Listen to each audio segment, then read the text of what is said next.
ser e fazer.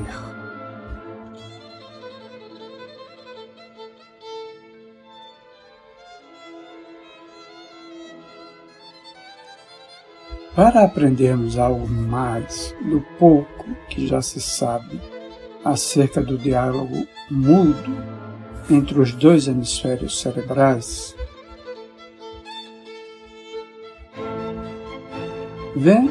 vamos dar uma espiada em The Global Brain, de Peter Russell.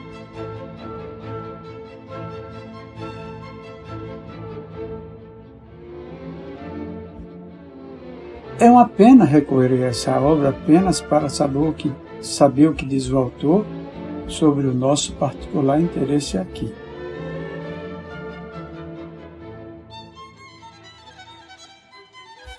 Pois o livro merece leitura mais extensa e reflexões mais amplas. Mas que fazer?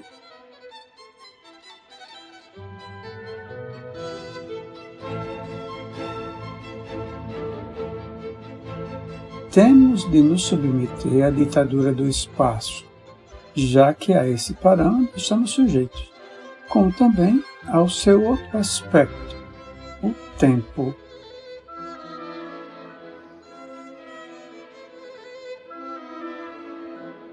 O próprio Russell, aliás, dedica apenas 2 páginas e mais um comentário breve na página 217 à dicotomia cerebral direita-esquerda.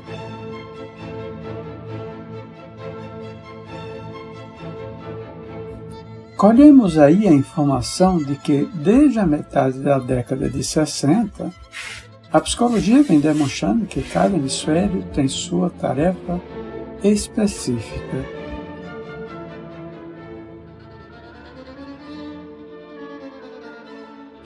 Como já sabemos de outras fontes, o esquerdo parece mais interessado do que o direito no pensamento racional e sequencial,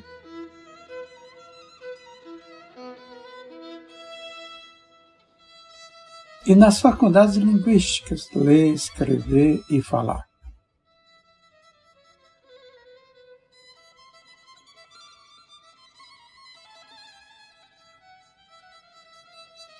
Ao passo que o direito especializa-se em funções visoespaciais, apreciação estética e emocional, e talvez no pensamento intuitivo.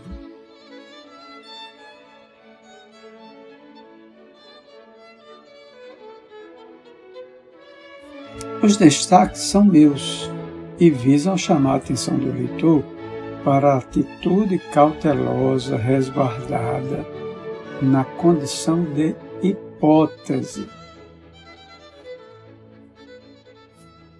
que se abstém de posturas conclusivas, para não dizer dogmáticas.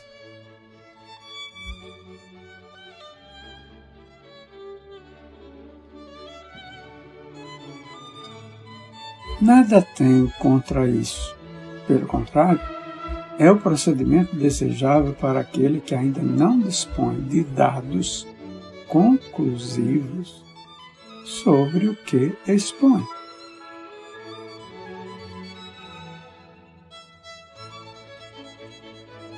Isso quer dizer que, a despeito de 3 décadas de pesquisas, as tarefas de cada hemisfério e o intercâmbio entre eles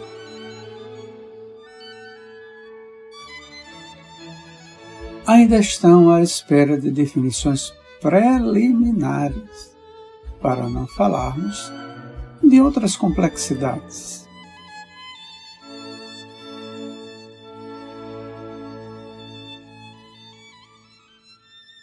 Particularmente, acho eu que o tema está necessitando de um impulso criativo, para o qual a língua inglesa possui um termo específico.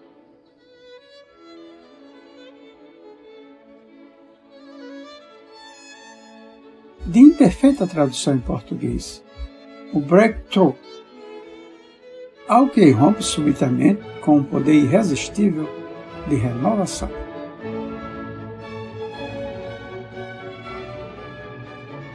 Depois de um breakthrough, as coisas não serão as mesmas.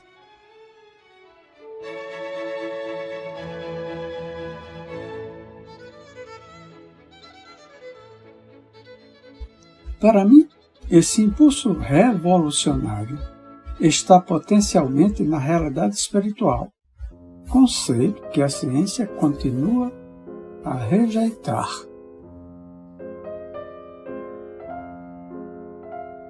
Seja como for, Russell considera o hemisfério esquerdo mais analítico e caracterizado por um desempenho modular, tipo passo a passo.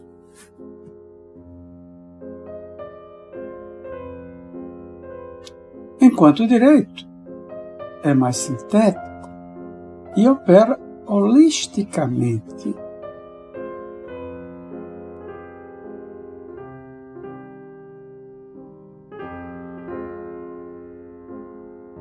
Isto vale dizer que o direito tem uma visão de conjunto, ampla e de cima, ao passo que o esquerdo é o detalhista, mergulhado no seu limitado contexto pessoal.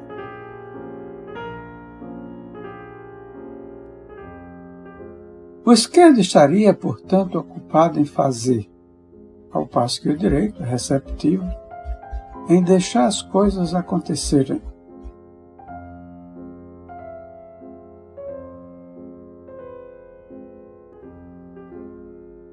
Por isso, entende Russell que o hemisfério esquerdo como que assume uma postura masculina, ao passo que o direito se mostra algo feminino.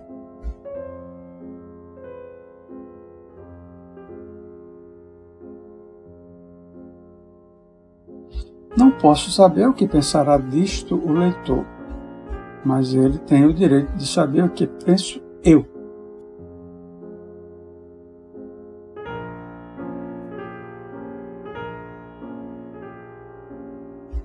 Não me parece correta a proposta de Russell, ainda que figurativa, como ele ressalva.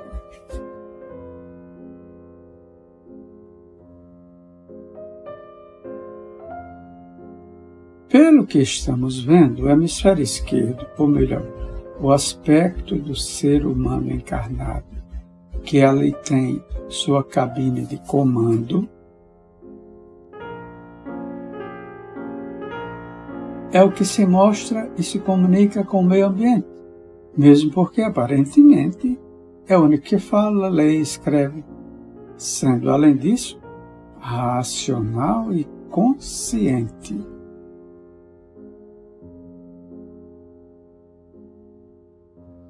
Exatamente por essas faculdades costuma ser tido como um hemisfério dominante, como vimos a Lures.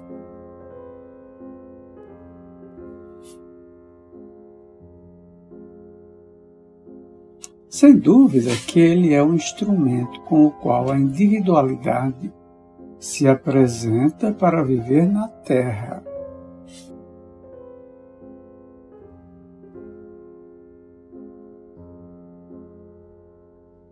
Tanto precisa dessa instrumentação que a prepara para a sua função antes de se retirar para os bastidores.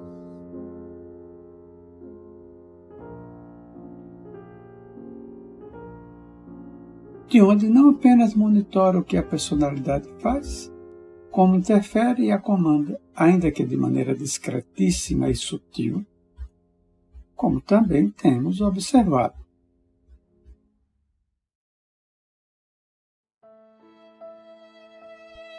Caracteristicamente, a entidade que a doutora Van Bach identifica como seu guia pessoal diz-lhe a certa altura que ali está na presença dela para confortar, consolar, guiar e dirigir você naquela pequena peça teatral que você chama de Ser Alice na Terra. A imagem da máscara persona é, pois, de uma precisão irretocável.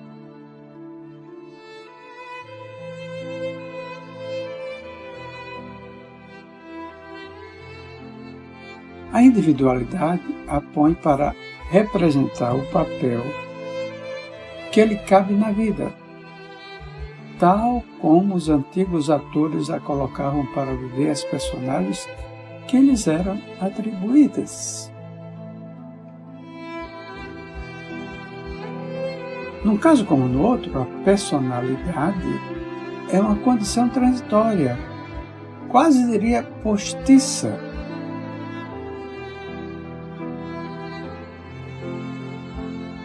Ao passo que, mesmo mascarada, a individualidade preserva-se na permanência no eterno e certamente no comando, na liderança.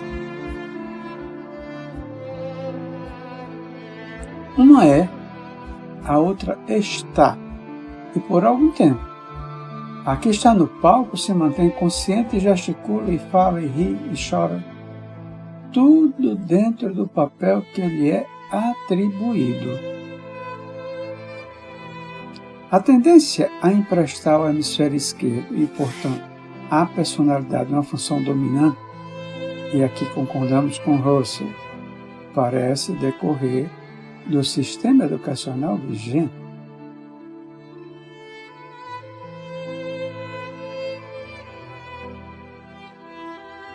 Como lembra esse autor, a sociedade valoriza o indivíduo que pensa logicamente, raciocina bem e se expressa com clareza.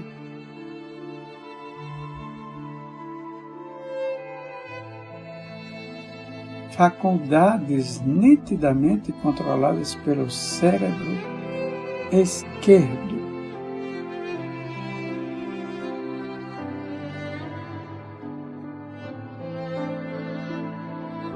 Acrescente-se a isso a condição dita masculina dessa pessoa que lhe confere dinamismo, ambição e até certa agressividade.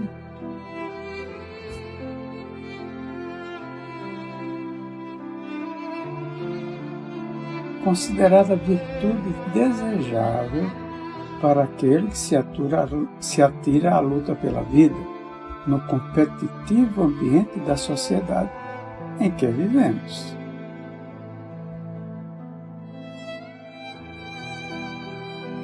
No entanto, continuo a não gostar da dicotomia masculino e feminino aplicada neste contexto,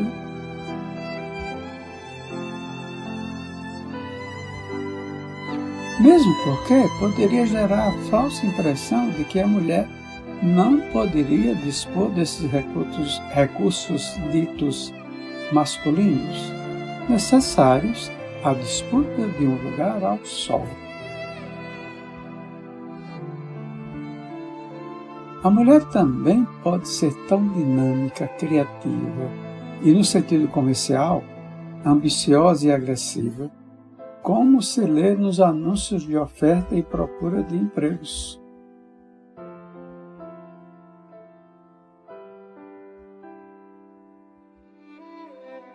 É correta, entretanto, a avaliação de Russell, que vê na sistemática da educação contemporânea uma priorização do objetivo de desenvolver as faculdades intelectuais.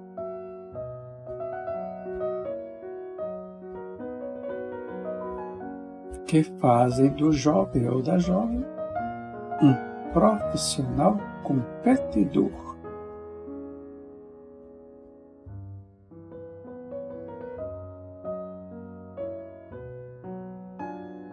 Não há dúvida, porém, de que esse tipo de formação cultural tende a envolver cada vez mais as pessoas nos problemas miúdos do mundo material,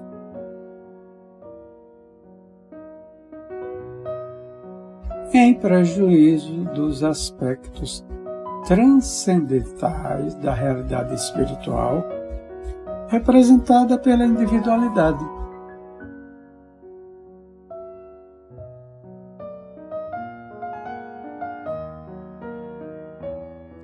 Não que uma dimensão da vida esteja necessariamente em conflito com a outra, dado que ambas se completam e interagem mas o desejável é que funcionem harmonicamente, uma consciente da outra e ambas atentas aos respectivos problemas, que em última análise são comuns, porque dizem respeito às metas evolutivas do ser.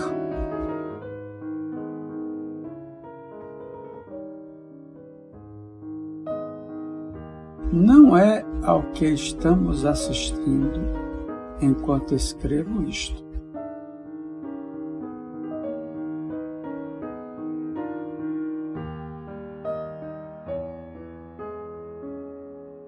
Tanto se priorizou e estimulou o desenvolvimento das faculdades ancoradas no hemisfério esquerdo,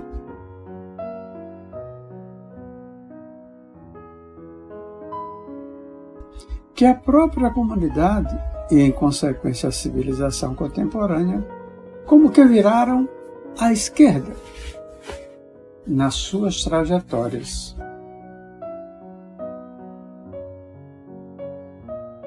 O resultado tem sido desastroso em termos evolutivos.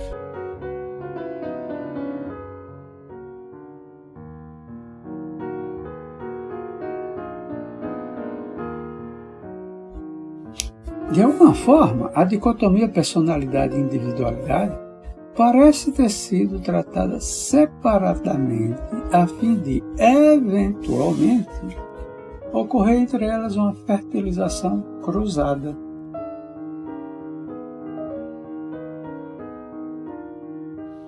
Digo isto porque vejo, historicamente, os aspectos hoje atribuídos ao hemisfério direito, intuição, estética, emoção, pensamento não verbal,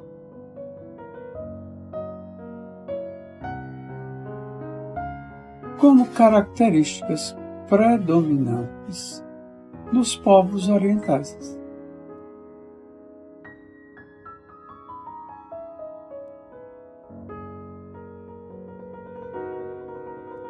Ao passo que faculdades identificadas com o lobo esquerdo, pensamento racional, sequencial, matemático e linguístico,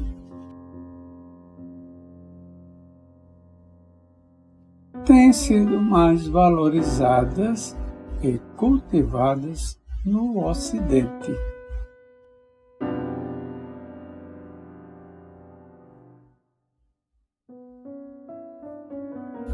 Isto explicaria por que razão o Oriente tanto realizou em termos espirituais e especulações tidas como místicas. Hoje consideradas com mais respeito e melhor entendimento.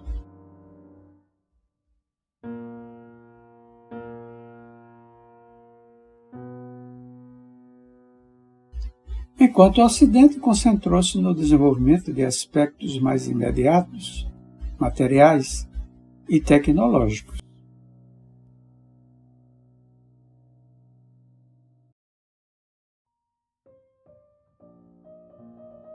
Acho mesmo que o processo que teria sido imaginado e implementado por quem? Para eventual fusão, exacerbou-se de ambos os lados.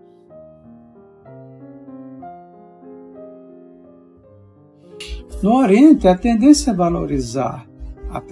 a valorizar mais os aspectos transcendentais da vida gerou um modelo de civilização mais apassivada.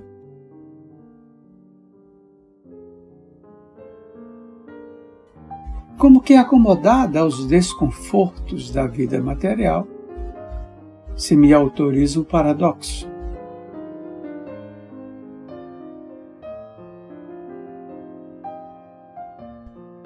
Ou, se recorrermos à terminologia de Peter Russell, um modelo feminino de civilização.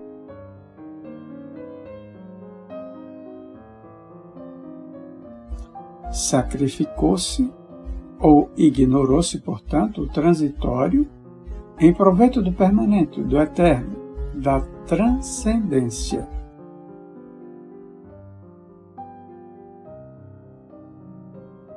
Já no Ocidente, priorizou as conquistas materiais, a sofisticação do conforto físico, o culto do dinheiro.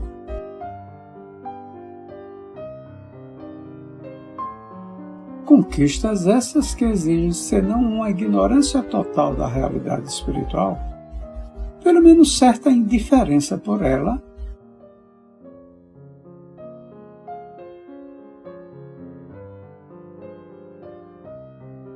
Aqui o transitório dominou o permanente. A personalidade impôs seus termos, numa postura que Russell certamente qualificaria de masculina.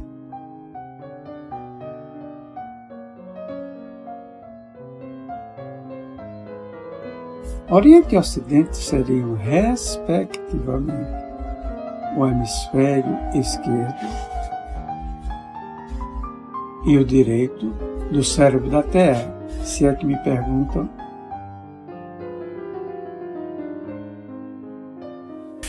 E assim como já se começa a suspeitar que o desentendimento entre os hemisférios cerebrais humanos está retardando o processo evolutivo das criaturas encarnadas, também um melhor entrosamento entre Oriente e Ocidente resultaria em inestimável benefício para toda a civilização planetária.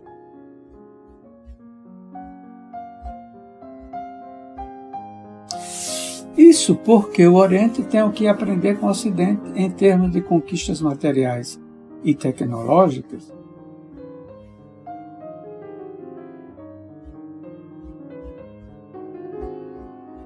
ao passo que o Ocidente tem muito a aprender com o Oriente em aspectos espirituais da vida.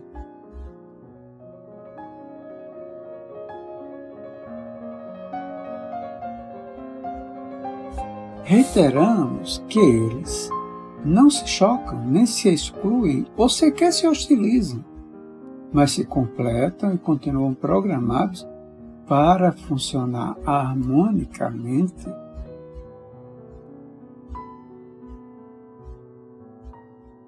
Porque assim o exige o processo evolutivo do ser global, e não apenas em seu aspecto terreno.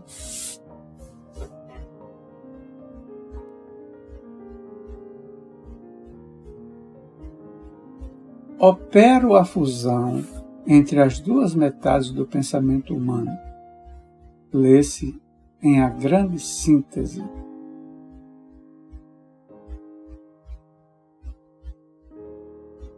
Até agora separadas e inimigas entre o Oriente, sintético, simbólico e sonhador, e o Ocidente, analítico e realista.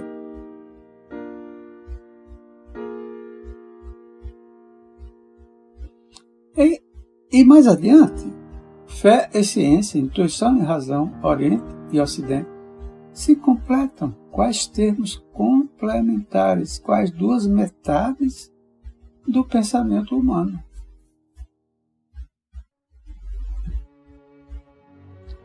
Peter Russell revela-se atento a essa dicotomia ao mencionar que enfatizamos no Ocidente fazer em lugar de ser. É verdade isso, dado que estamos estimulando o desenvolvimento assimétrico dos aspectos que incumbem ao hemisfério esquerdo.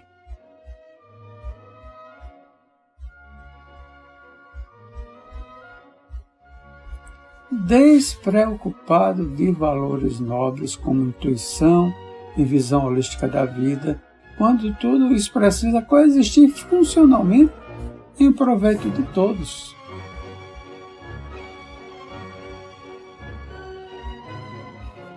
E, em última análise, da própria civilização e do processo evolutivo.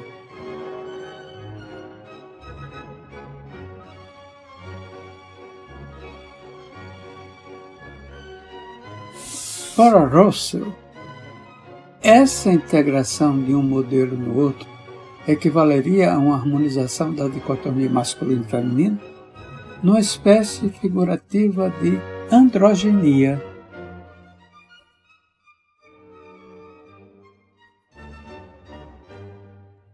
Entendo a imagem e até a admito em princípio como imagem, mas não vejo nesse processo aspectos masculinos ou femininos, e muito menos androgenia.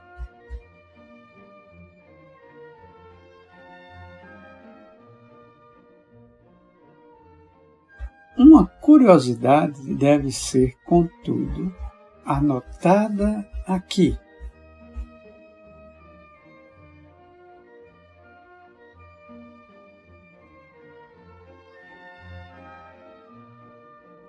Os gnósticos também falavam de uma dicotomia masculina e feminina, que no episódio mítico de Adão e Eva separou-se.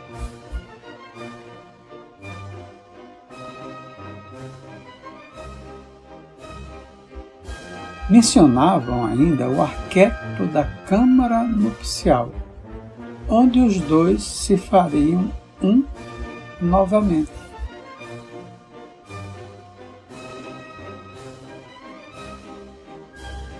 São recorrentes nos seus textos, por outro lado, as menções à androginia.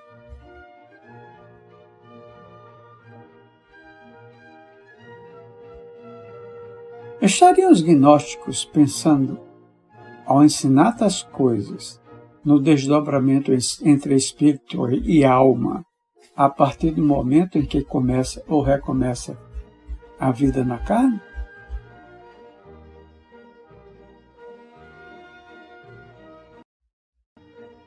Neste caso, a câmara nupcial seria um espaço mental metafórico para acomodar a metáfora da perfeição,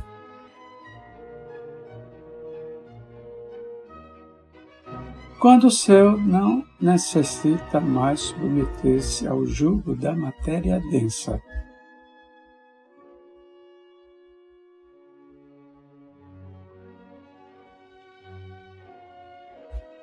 Nesse ponto, os dois, alma e espírito, voltam a ser um, em coexistência que, de certa forma, sugere o estado de androginia.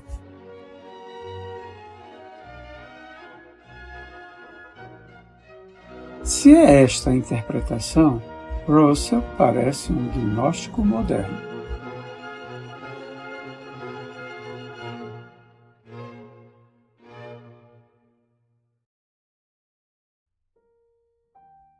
Não está nada compatível com a minha maneira de pensar a ideia de Russell,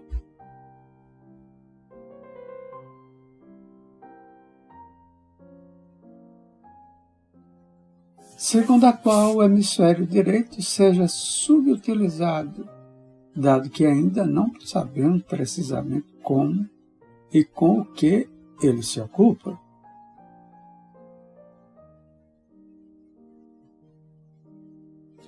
Há, contudo, uma indicação preciosa nas escassas descobertas até agora realizadas em torno dos enigmas postos pelos hemisférios. É o de que o cérebro humano tem revelado uma capacidade prodigiosa de crescimento como em nenhum outro órgão, em nenhum outro animal.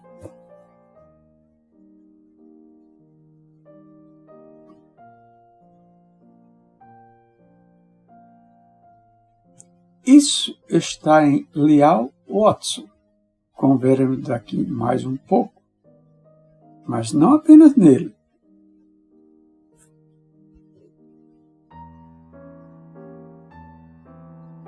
Dado que Russell também chama a atenção para o que caracteriza como explosivo crescimento do cérebro,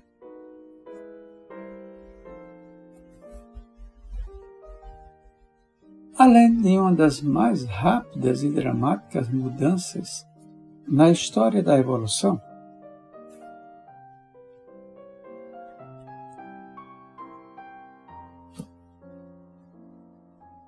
Ele tem uma quantificação para mostrar, Se tornarmos o número 1 para a relação peso entre o cérebro e o corpo de minhocas e insetos, o Stenonychossauro, um dos mais inteligentes dinossauros que viveu há cerca de 75 milhões de anos, ficaria com 20.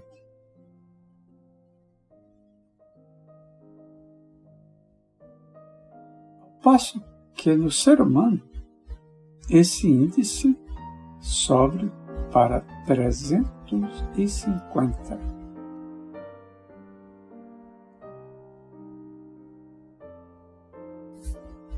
Essa elevada taxa de expansão cerebral deve estar necessariamente conjugada às necessidades de armazenar crescente volume de informações.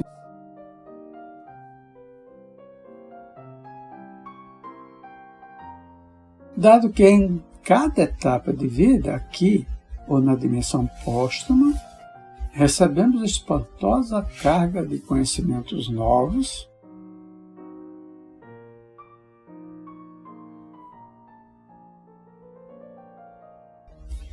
e ainda temos de acomodar novas combinações entre aqueles de que já dispomos em nossos indimensionáveis espaços interiores.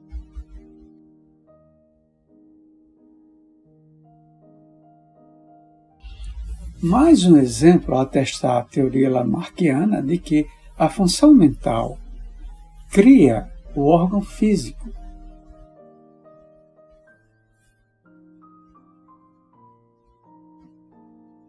Ao que a grande síntese acrescenta que cada um desses aspectos interage e reage com o outro.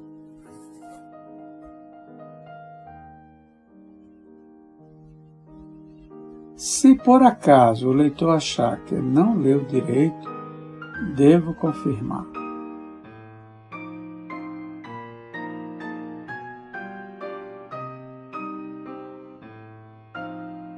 Sim, há um cérebro, digamos, imaterial, num corpo igualmente energético, que serve de veículo ao ser pensante enquanto encarnado. E, logicamente, quando desencarnado, entre uma existência e a outra.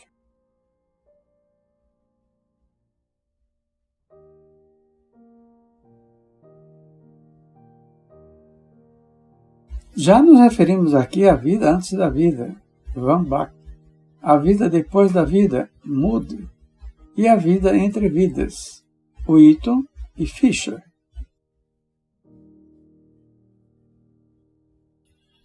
A ciência está chegando por etapas ao conhecimento de que a vida é ininterrupta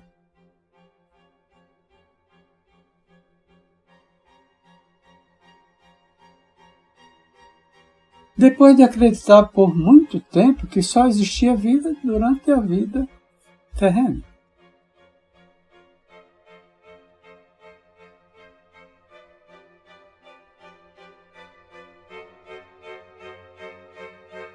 Antes de nos despedirmos de Russell, porém, a fim de passar adiante em nossas especulações,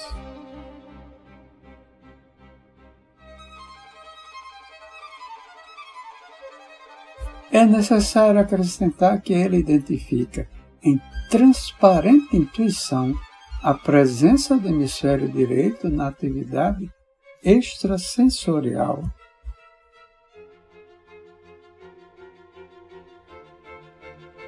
E não na do verbal analítico esquerdo.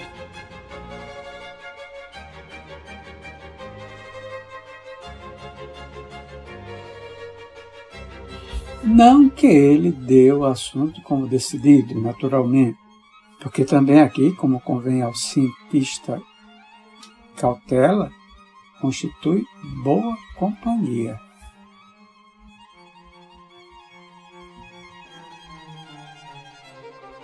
De todo esse material que estamos consultando aqui, o livro de Liao Watson, Beyond Supernature,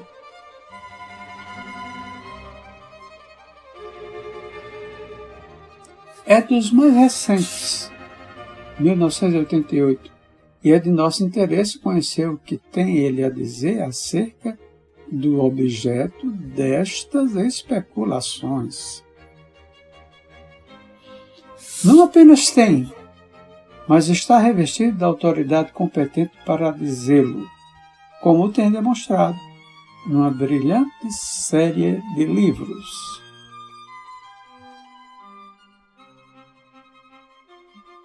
Ao comentar a biofeedback em conexão com o fenômeno que chama de transcendência, outro nome para a visão cósmica,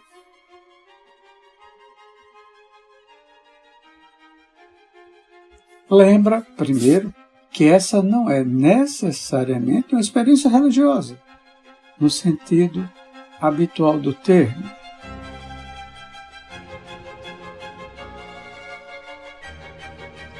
Parecendo ter mais a ver com a nossa fisiologia do que com nossas expectativas culturais.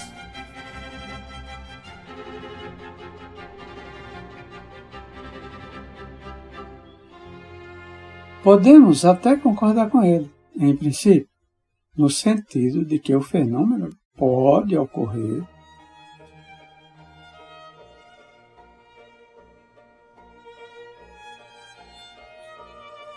com quem não ofereça qualquer predisposição à religiosidade ou misticismo,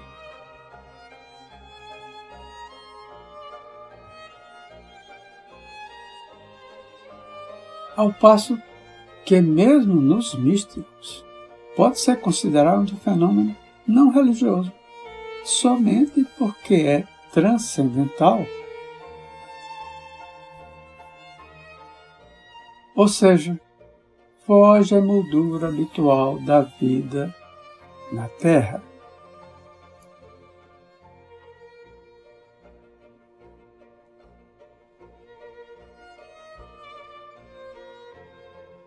A questão está em que, para mim, a vida é um fenômeno transcendente, temporariamente acomodado a um processo rotineiro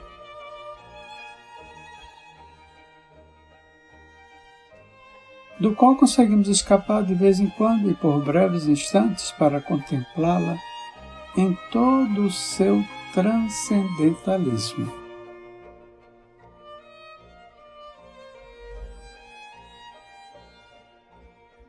Para isso, dispomos de instrumentação biológica apropriada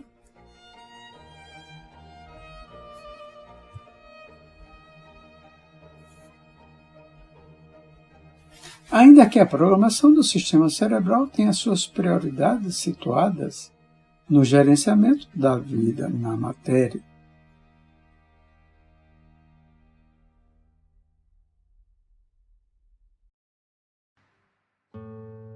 O leitor talvez me ponha na categoria dos místicos, ao dizer com toda honestidade que entendo a vida como um processo religioso em si mesmo.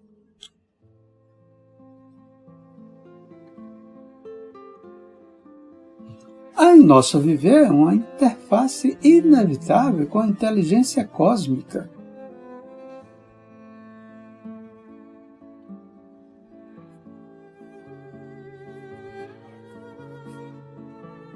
Seja qual for o nome com o qual você queira caracterizá-la ou identificá-la.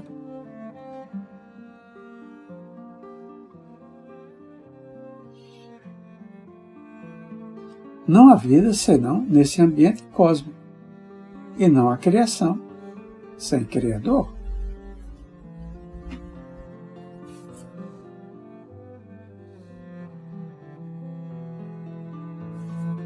Paul Bronto diz que a individualidade é o ponto de encontro entre o ser e o cosmos.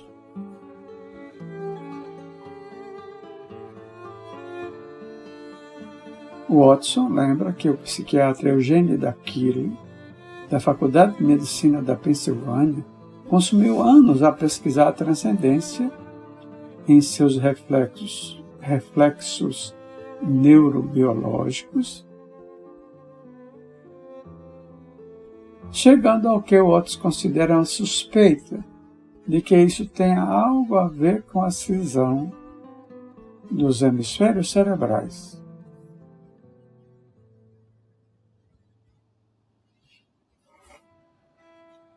Além de pesquisador com autonomia de voo, o Otis é um prodigioso leitor. Seu livro exibe nada menos do que 424 títulos biográficos de apoio. Por isso, quando nos diz que muita coisa tem sido escrita recentemente acerca dos hemisférios,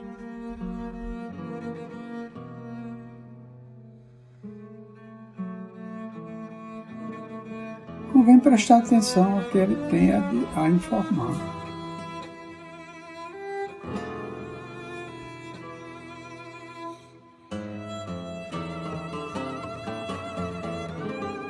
Ele acha que as metades cerebrais tendem a especializar-se, cabendo ao lado esquerdo funções analíticas e lógicas.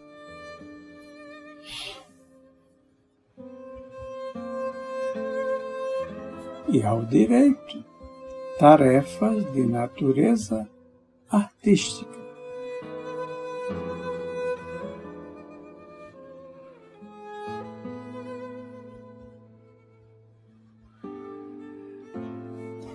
Entendo o esquerdo como cabine de controle da nossa inserção num ambiente dito objetivo, material, terreno.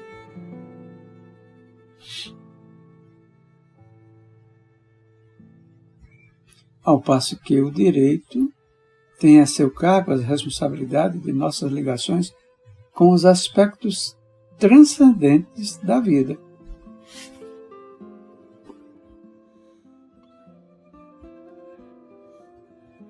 Com isto, continuaremos dentro da proposta de que fica naquele o acento da personalidade e, neste último, o gabinete terreno da individualidade.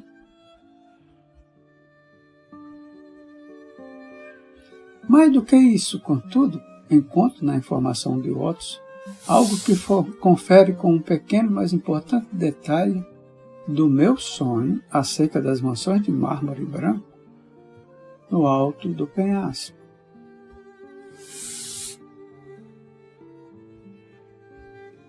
É que os hemisférios se comunicam através do corpo caloso, como já vimos.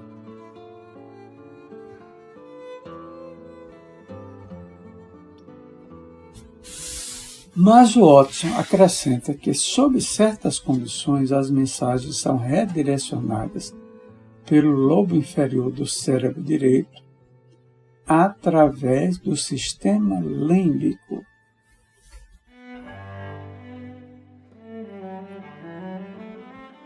O leitor deve estar lembrado de que no sonho eu sabia intuitivamente de uma passagem secreta entre as duas casas.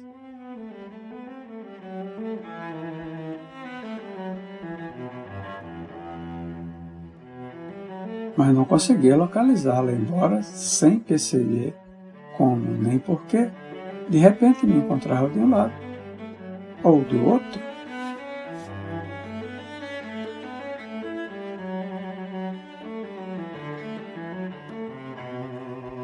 Nesse ponto da sua exposição, Watson nos passa uma preciosa informação do Dr. Daquilo, que se encaixa no que estamos a debater.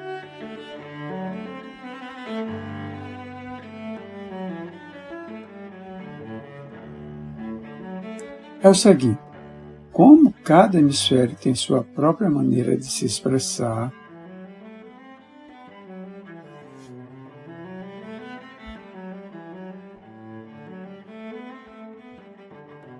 as mensagens do direito para o esquerdo têm de passar por um processo de tradução, ou melhor, de verbalização.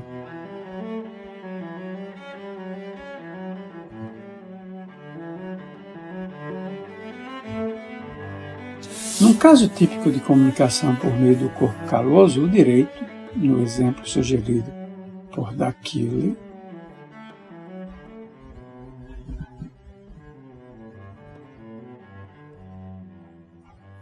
vê a presença de Deus num belo pôr de sol, mas a ideia é muito vaga e metafísica para o gosto do esquerdo.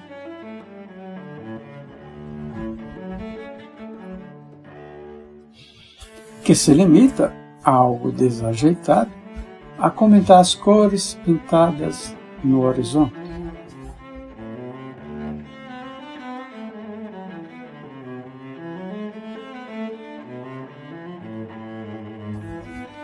Quando, porém, entra em ação o componente emocional, a comunicação entre os dois hemisférios parece ignorar a ligação habitual.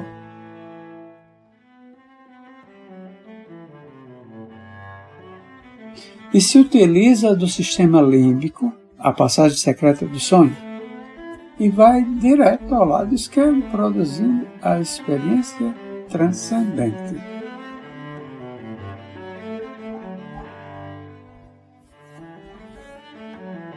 Watson traz para o âmbito da discussão o Dr. André Weil, caracterizado como um médico livre pensador, que considera esse tipo de bypass essencial à visão do mundo sem os filtros nos seus lugares habituais.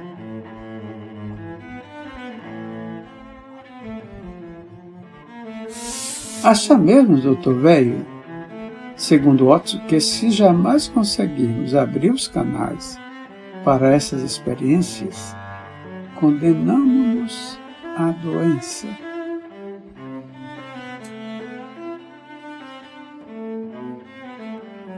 Mas como abrir os canais?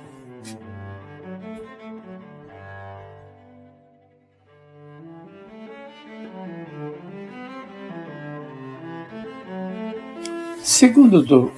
Weil, isso se faz desligando nossa mente da consciência comum.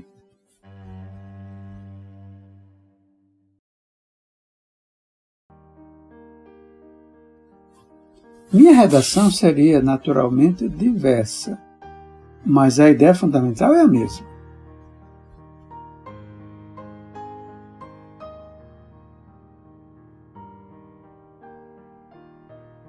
Eu diria que o estado de percepção transcendental se torna viável quando conseguimos separar personalidade de individualidade, ou melhor, fazemos silenciar o lado esquerdo na sua infatigável tagarelice,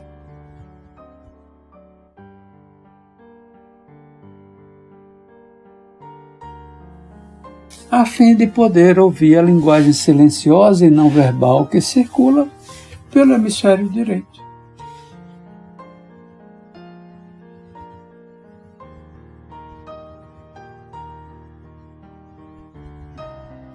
Daí porque todo processo de meditação que se preze começa com o exercício de esvaziar a mente.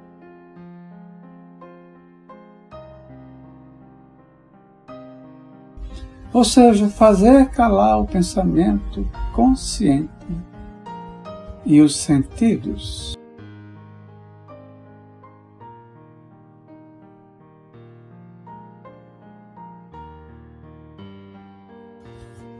Não é que se interrompa a comunicação entre um hemisfério e o outro.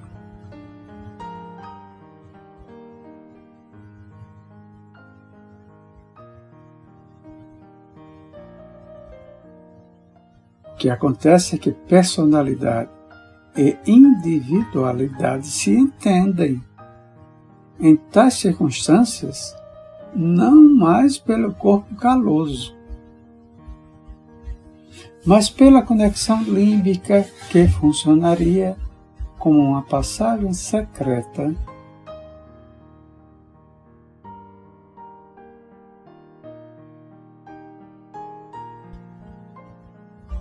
através da qual o ser humano como que se encontra consigo mesmo integrando personalidade e individualidade.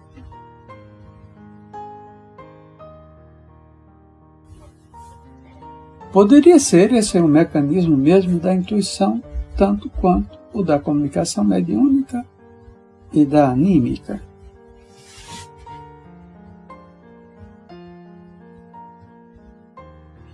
Devo acrescentar aqui, em benefício dos leitores não familiarizados com essa terminologia,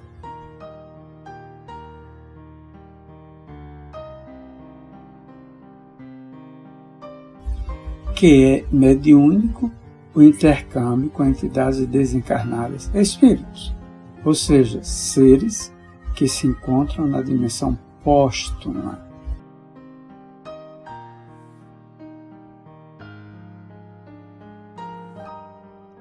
No período que os pesquisadores como o Dr.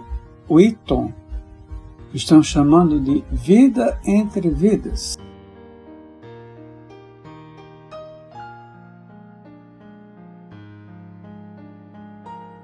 já a comunicação anímica é a que provém da entidade espiritual encarnada através de seu próprio corpo físico.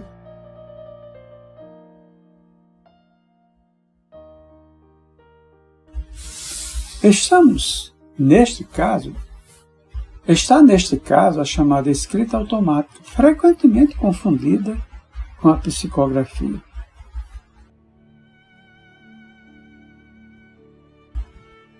Na escrita automática, a individualidade assume os controles da personalidade e, utilizando-se dos recursos que ali encontra,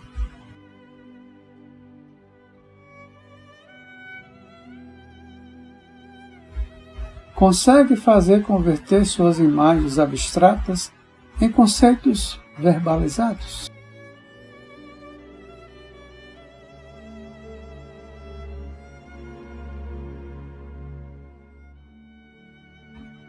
Na psicografia, o processo é idêntico, mas o agente, ou seja, a individualidade atuante sobre o psiquismo do ser encarnado, é uma entidade desencarnada.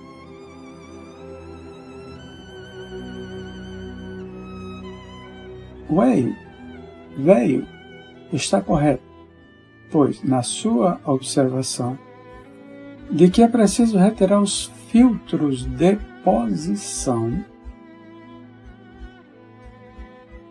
ou melhor, fazer sobre eles um bypass, a fim de que possamos tomar conhecimento da transcendência de outras dimensões.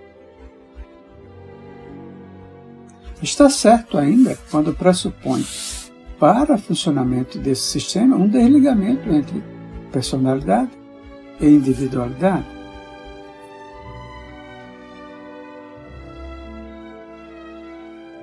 Ou para nos mantermos fiéis à sua terminologia, entre a mente e a consciência habitual.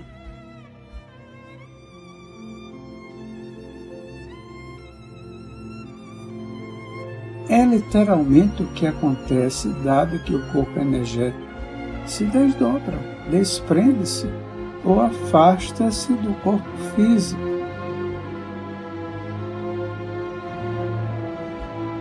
A fim de que a individualidade tenha acesso aos seus mecanismos verbais de expressão.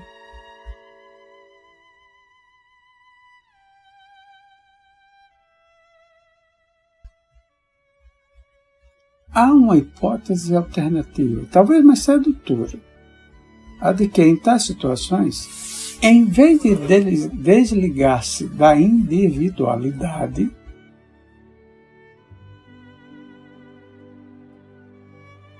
a personalidade, ao contrário, liga-se mais intimamente à sua matriz, saltando para dentro dela, como uma criança que busca o aconchego do colo materno.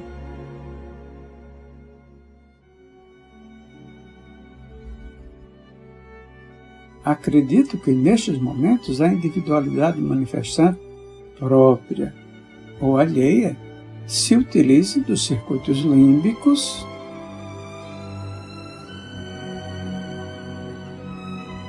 enquanto o corpo caloso continua em atividade reduzida, apenas ocupado da manutenção da máquina biológica.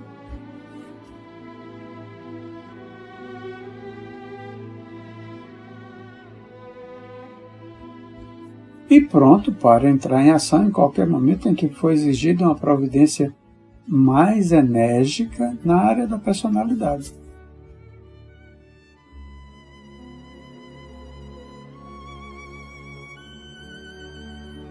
Alquimia da Mente, Hermínio Miranda.